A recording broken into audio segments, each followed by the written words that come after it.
eDocument, an advanced computer-based procedure solution by DataGlance. Step-by-step procedures and work instructions govern the safe operation and maintenance of complex assets and facilities, such as power plants, refineries, ships, and airplanes. DataGlance's advanced computer-based procedure solution, eDocument, digitizes such instructions and in doing so enhances their safe and efficient execution through condition-based warnings and alerts, step-based placekeeping, step sequence enforcement, and if-then else, and when-then condition-based logic. Additionally, procedure execution and documented asset data are digitally recorded and transmitted to integrated applications, speeding these processes and eliminating associated administrative costs and errors. Now let's look at an eDocument computer-based procedure in action. For the purposes of this demonstration, we'll be reviewing an eDocument computer-based procedure from within a DataGlance eWork electronic work package, as accessed from an iPad Air version 4. Note that eDocument works on iOS, Android, and Windows devices.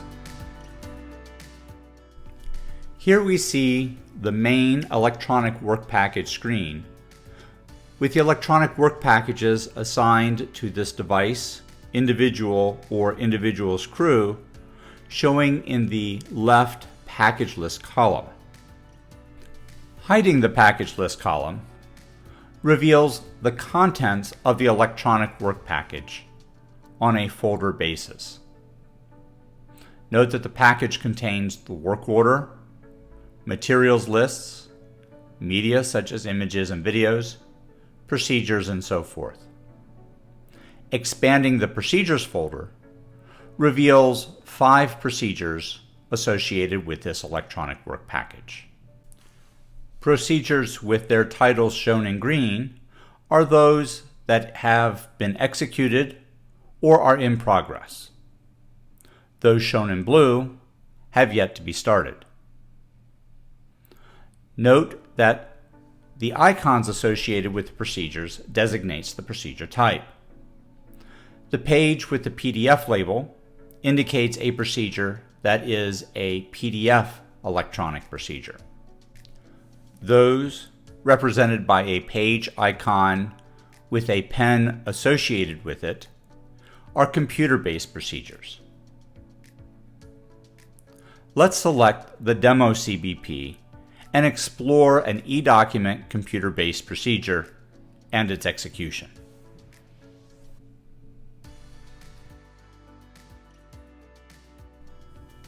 eDocument computer-based procedures maintain the look and feel of paper-based procedures, so to minimize the change management impact associated with moving to this format. As shown, users can scroll through the procedure at any time, allowing them to access content beyond the step that they are currently performing. Additionally, an index is provided in the left sidebar, enabling users to select a specific procedure step and go directly to that step at any time. Next, we'll examine the 3 types of placekeeping associated with eDocument computer-based procedures. Placekeeping is associated with action steps, as is indicated by the pointing hand icon to the left of the procedure number. For the first placekeeping method, the user simply touches the number associated with the step that will be executed. This puts a red circle around the step number.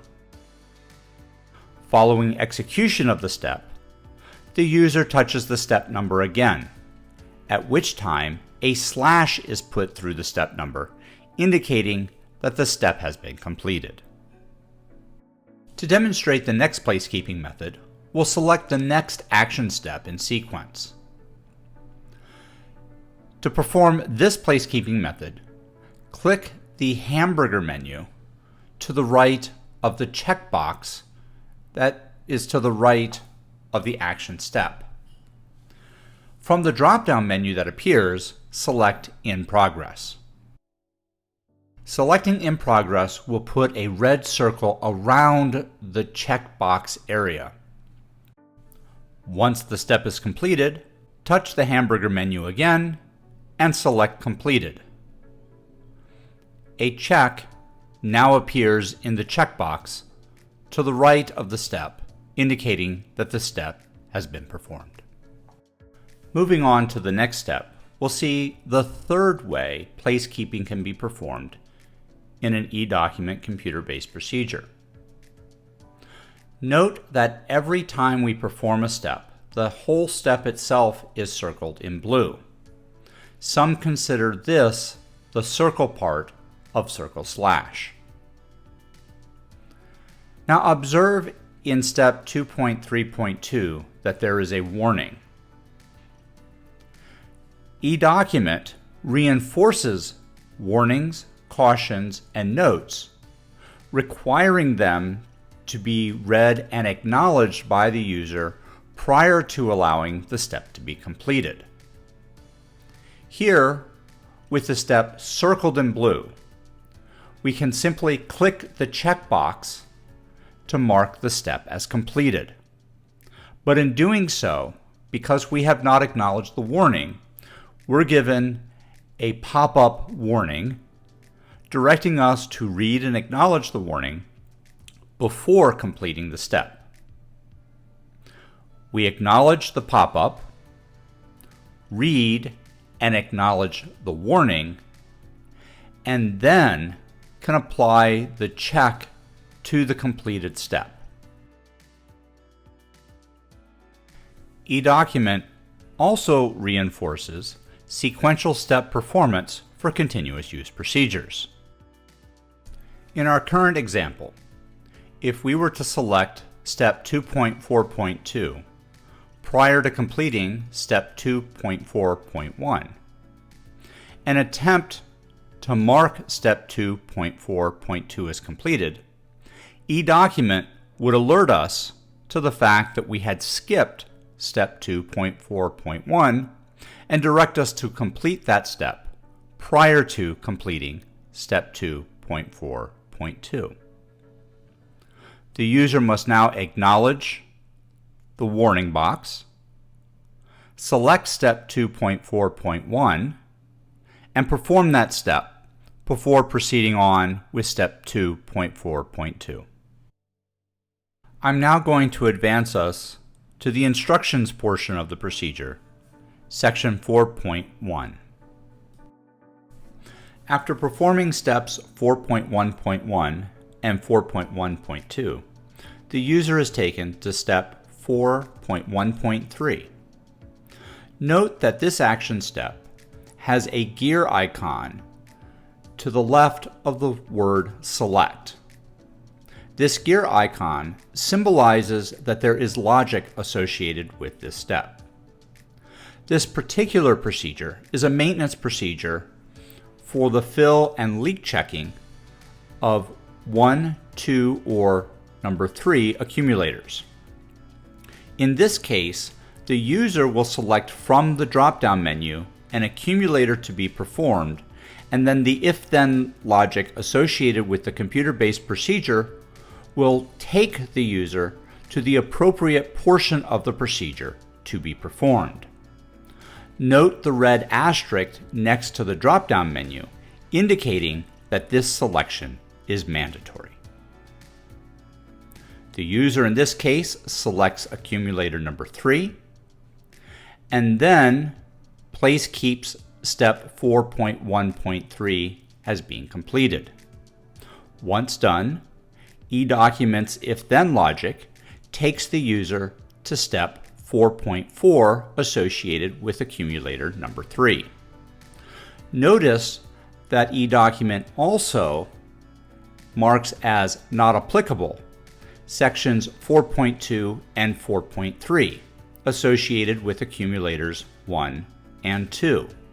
This is because eDocument knows this is a continuous use procedure, and therefore skipping these steps means that they are not applicable.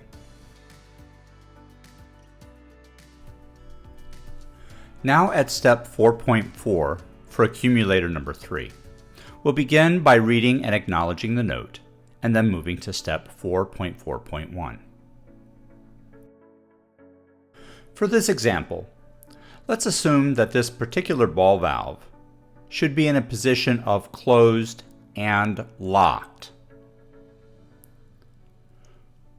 For the appropriately qualified individual, a pen and ink change can be made using eDocument.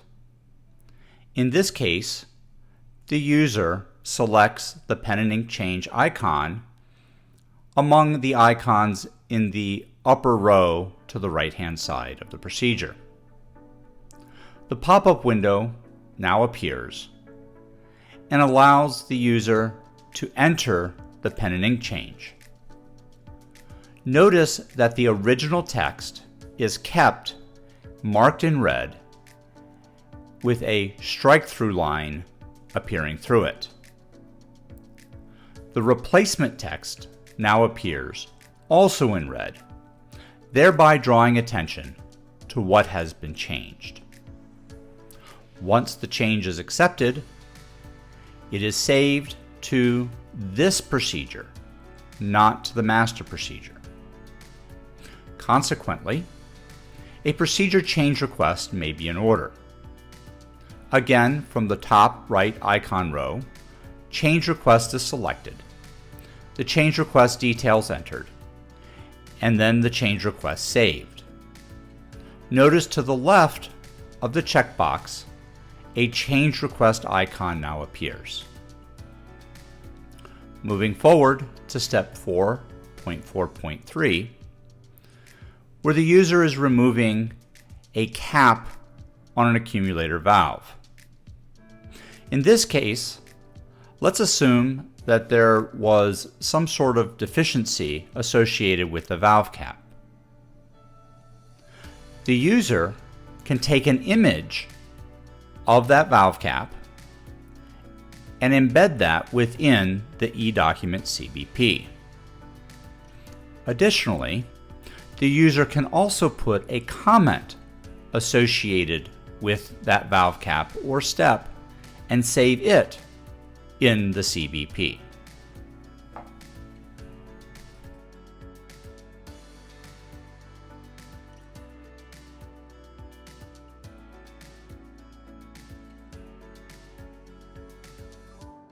Note that similar to the change request, a comment icon now appears to the left of the procedure placekeeping area. The image is also embedded associated with the procedure step against which it was taken. If the user clicks on the Details tab in the left sidebar, he or she can now view the details of each entered change request, image or video, and comment. Selecting Index returns the user to the main CBP screen, and selecting the procedure step to the left of center at the top of the screen will take the user back to the step that they were currently on. I'll now advance us to step 4.4.9 of our computer-based procedure, where we'll observe our last CBP feature. Step 4.4.9 requires us to record an accumulator as found pressure. An alert has been set if the pressure is over 120 pounds. Note that upon entering 130 pounds and then completing the step by clicking on the placekeeping checkbox, yields a warning notifying the user that the accumulator pressure is out of specification high. The user acknowledges the out of specification condition, corrects the condition, records the corrected 100 pounds, and then completes the step by clicking on the checkbox. That concludes our demonstration of DataGlance's eDocument computer-based procedure solution. If you have any questions, would like additional documentation, or a more personalized demonstration, please feel free to contact either Nathan Ives or Lori Hancock using the contact information provided. Thank you again for your time and attention.